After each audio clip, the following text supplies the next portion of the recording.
Welcome to the Parent Pathways podcast from Trinity Episcopal School in Richmond, Virginia. In each short podcast, a faculty or staff member will answer parents' most asked questions, tell you a little bit about themselves, and share what they love about being a part of the Trinity community. I'm your host, Betsy Reid. All right, we are here on the Parent Pathways podcast with a legend at Trinity, Mr. Brian Rollins. Veteran music teacher, department head, performer extraordinaire. We have him on today just to highlight our music programming and to get everyone excited for Cabaret, which is coming up November 23rd. Correct. So I thought I'd have Brian on and talk a little bit about the history of Cabaret. Tell us sort of how you got going with it, how our school got going with this incredible music show. Oh, cool. Talk a little bit about that. Well, I found out about Cabaret actually when I first interviewed with Tom Aycock. Cabaret started in 1990 under Tom Aycock. I started here in 1998, and it's one of those classic don't sell it too hard moments when I was meeting with him, and he said, we do this little show in November called Cabaret, and he goes, now, you know what, Brian, you don't have to do it. He says, and I was like, no, I'm all about tradition. You've done it for what, 8 years? And he said, yeah. And I had little idea what a monumental undertaking this show was. And fortunately, that first year, Brian Phillips saved my bacon because we got to 2 weeks from the show, and Brian said, hey, have you thought about decorations? Have you thought about, what are you going to do for the posters and things like that? And I was like, what do you mean? He goes, it's a theme show. And so bottom line is Brian really kind of, he was my guardian angel that first year, and then I got the ropes that first year. And fortunately, since then, I've had really great support from Brian in the school, and it's really grown. It's changed incredibly over the years, but it's really grown to now to where it really is a marquee performing event in, I think, our calendar. Well, I love how you have a different theme every year, and the kids are challenged to come up with a number that meets the theme. Last year you had elements, yes. Fire, water, ice. And earth. And earth, okay, all the elements. This year it's places and people. Correct. Okay. I love how, as a teacher here, I love how you have a student who you may not know about their talent, or they may be kind of quiet, and all of a sudden they have this incredible performance in Cabaret. And I know it takes a lot of work on the students' part and on the department's part to get them there where they have this incredible performance. What kinds of processes do you guys go to get kids prepared? That's a great question, and I guess the short answer is that every year it's different. Our philosophy, and this is shared by Chris and Aaron and Brian Phillips, our philosophy, and we say this to groups on the tour frequently, is that pop culture kind of feeds us a myth. It wants you to believe that talent is the primary factor that's going to determine success in the performing arts. And when I was young and stupid, I really believed that. And it took about 2 years of teaching and realizing that, oh my gosh, the kids that really succeed on the stage, they have the same qualities that makes them good in the math classroom or on the field, and that is they're tenacious and they're enthusiastic.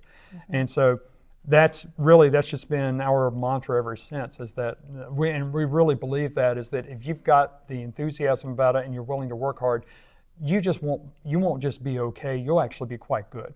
And so that's really the underlying philosophy we have here, and we all buy into it. One of the things I do like about Cabaret is that it does give those students who have not, for whatever reason, gotten involved in music offerings here, it gives them a chance to showcase their wares on the stage in front of a kind of a marquee moment. And that's actually one of the signature things about Cabaret, is that every year there's probably someone that comes out of the woodwork and you're like, wow, I had no idea that person could sing, or no idea they could play the guitar. And it's really inspiring, and I think that's part of the reason it has such widespread appeal to the community at large. I'm thinking about just this question. If you're a parent, maybe your student is new here, maybe you're thinking about coming to Trinity and you're hoping they might get that spark for music or performance. What's the best way for students to really start that path? One thing I love about Trinity so much is I've taught so many kids who you would think they're just football players or lacrosse players, but really they've been involved in arts and music here and had plenty of space and encouragement to do that. How does your department really get these kids encouraged, and what can parents expect when a kid just maybe tries something for the first time in music? Great question. And again, this I've had plenty of practice this from the tours. We realize our student body is so diverse that unlike a lot of high schools, just to kind of go for an A and B moment here, at a lot of high schools, if you're going to be in performing arts, it's kind of like playing varsity athletics, in that if you haven't had significant experience before you get to that level, you're probably out of luck. It's kind of the cruel nature of things. Fortunately, that's not us at all. That's not our philosophy. We have such a diverse population here in terms of where we draw from, that we really realize that there'll be a ton of experience levels here. And so we meet that by having entry-level classes in everything: guitar, orchestra, singing, band, theater. And because one of the benefits of being a relatively small school, I know we like to pump our chest about how we're 515. That's still, on the whole, though, compared to most situations, that's a really small school, is that allows us to have entry-level classes that tend to be 8 to 10 students, sometimes even smaller. Well, what you find is that if you contrast that to, say, a lot of public school situations where entry-level band, orchestra, choir, et cetera, are 40, 50, 60 kids, it really, the 8 to 10 kids is much more like a private lesson setting than it is a class setting. And so if you think about most folks who take private lessons do so once a week, and they expect their learning curve to be like that, which it is, and you make nice progress. But because we have small classes, 8 to 10 kids, and they're getting that 3 to 4 times a week, that private lesson type of setting, our progress is like this. And so students make, in one calendar year, they'll make 2 to 3, even sometimes more, chronological years of progress in that one year, which allows them really kind of leapfrog in their second year here. They're fully invested, they're ready to go. And so that's one way so our main thing is, we feel like our main thing is just to get the kids willing to cross the door. If they cross the door, then we've got it from there. All right, so if I have to say, I haven't played an instrument since the recorder, Brian, like in the 7th grade.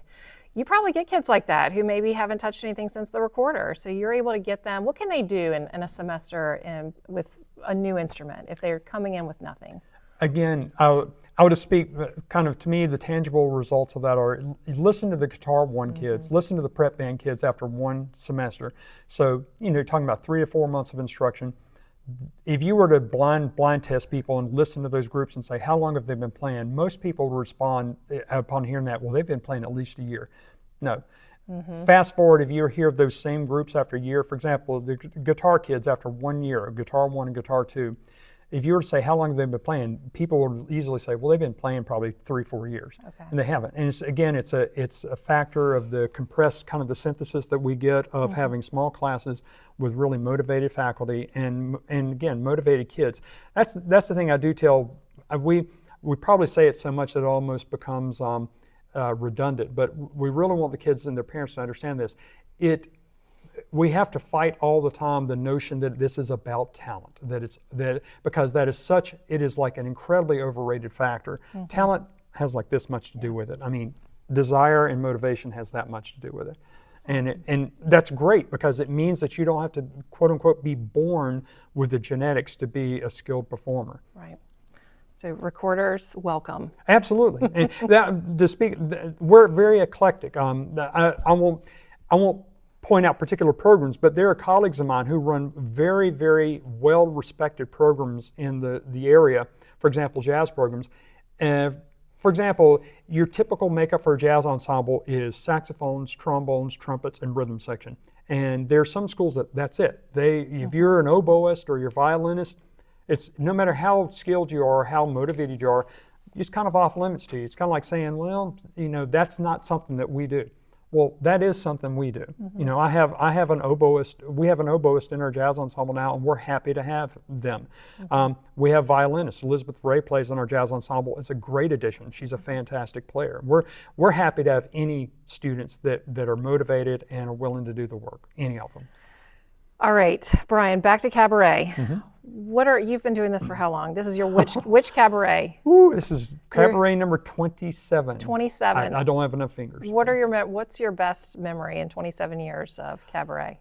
Ooh, I really have to go to two. I know this is, my students would say that this is so typical Mr. Rollins. You're going to try to pin him down and he's going to go off on some tangent. But I've really got two moments that stand out. The first was actually my third year here. And I think part of the reason it stands out to me is because I'm very sentimental about it, because it was an early part of my career, but also because it involves one of my dear colleagues, Chris Markunis. And that is, we were doing a 1950s show, and our closing number was a really kind of intense version of Good Golly, Miss Molly. And the band, it was a nice band arrangement, but I could just tell, I said, this is a rock and roll show. This is rock and roll. You can't have rock and roll without guitar. And my experience with Chris, even in those first couple of years of a student here, was like, this kid's got legit chops and he's got the passion. And I was like, that's the missing ingredient we need for this finale. So I asked Chris to play, and of course he slayed it.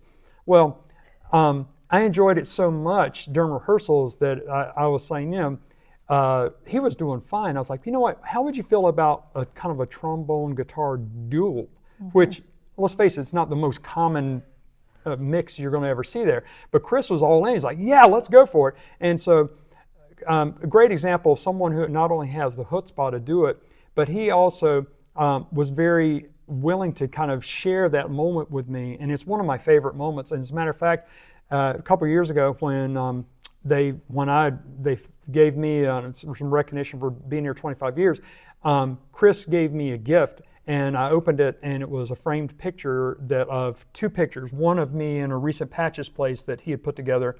And of course, I looked like I do now, so I looked like Obi-Wan Kenobi, a grizzled old veteran. And then one, though, was from 25 years ago when I was playing on stage with Chris. Actually, it would have been 24 years ago, but yeah, it was. And I had long since lost that picture. I had never forgotten the moment, but I had lost the picture. And fortunately, he had a copy of the picture, and it's great because he and I are in mid.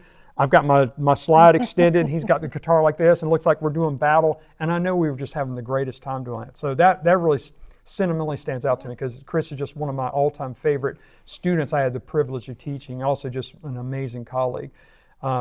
And the other moment is just really near and dear to me because for two reasons, and that was Tom Aycock's Cabaret, which we called the Tom Tom Club. I think it was 2015, and because we that night celebrated Tom. I was really so proud of the kids for that night, because the theme of that show was basically twofold. It was Tom's favorite musical style is jazz, which is also mine, and we also, Brian Phillips and I said, well, let's open it up to the kids, because we thought jazz might be a heavy lift for them. So we're like, let's open it up to the kids and say, well, you don't have to pick jazz. You can also pick a song that reminds you of Tom or Dr. Aycock.